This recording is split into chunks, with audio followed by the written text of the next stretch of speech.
الحمد لله رب العالمين الرحمن الرحيم مالك يوم الدين إياك نعبد وإياك نستعين اهدنا الصراط المستقيم صراط الذين أنعمت عليهم غير المغضوب عليهم ولا الضالين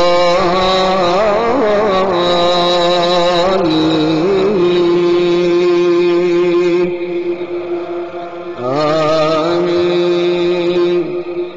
ذلك من أنباء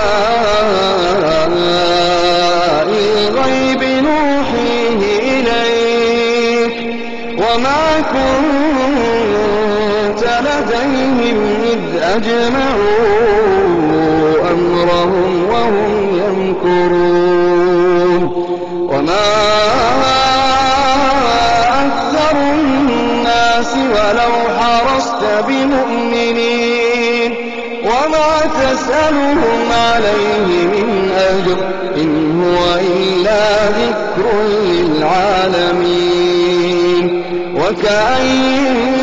من آية في السماوات والأرض يمرون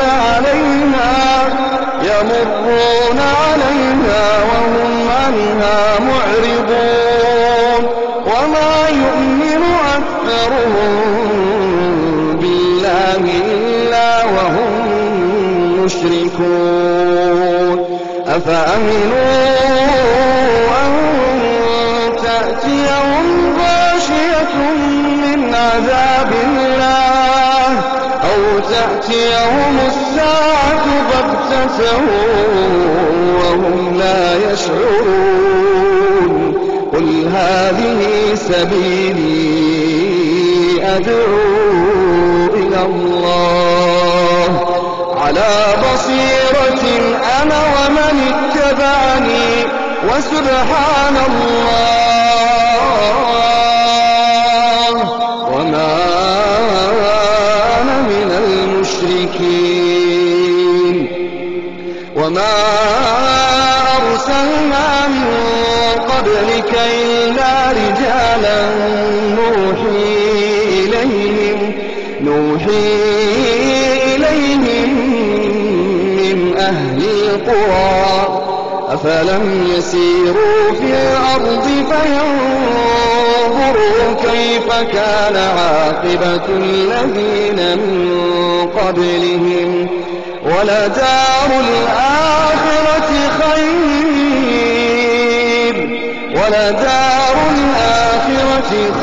للذين اتقوا أفلا تعقلون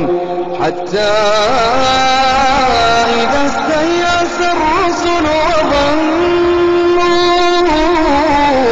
أنهم قد كذبوا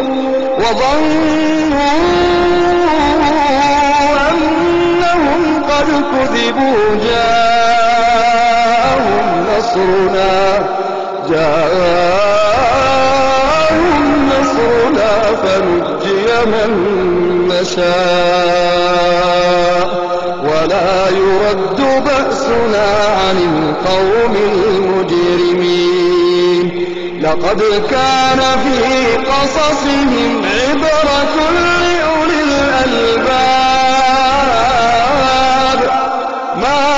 كان حديثا